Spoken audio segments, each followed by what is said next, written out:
as I When get my older, kids were little, I had each of them, because I used to go to performances at their school, dramatic performances, and the kids would be up on stage playing out a part. I'd be like 5 rows back and I couldn't even hear them. And it just used to drive me mad. I'd think, good God, why couldn't the teacher take that child and like spend 10 minutes getting them to yell out their lines so that people could hear them? Yeah. I took my kids at home and I had them stand up and said, well, you tell me what happened during your day. I want you to talk about your day for 5 minutes, right?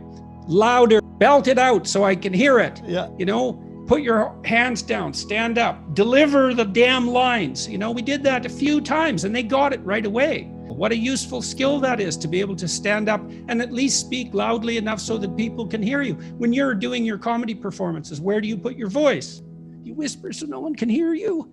Well, I mean, you want people to hear you, obviously, but sometimes you can use low volume to bring people in. That's when you're doing it on purpose. Yes, but right. not you can not play with the self-conscious. volume and the delivery. Yes. But yeah, 100%. Like, I don't know. I think about all this stuff with like child rearing as I get older and I'm going to want to start a family, and like, you know, even the things that I got from my parents to develop confidence. Like, now that I look back on it, we were so fortunate. Like, we had dinner together every single night, and it was literally the stage for me.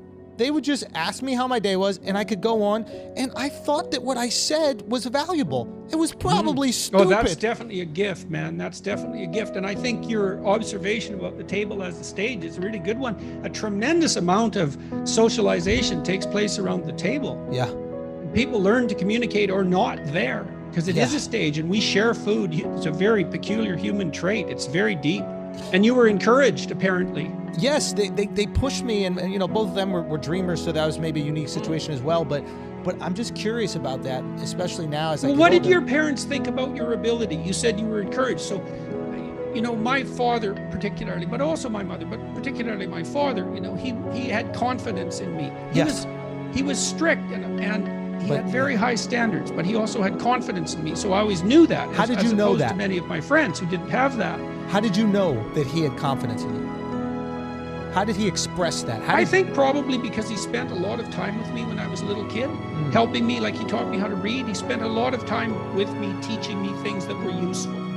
So I knew that he valued my attention, my time. I guess that was a big part of it. And I suppose it was also perhaps partly, the fact that he would be disappointed if I didn't do something well. You know, which you think, well, you don't want to disappoint your father. It's like, well, wait a second.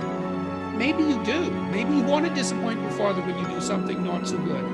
I mean, are you going to be pleased if he's pleased when you do something bad? I don't think so.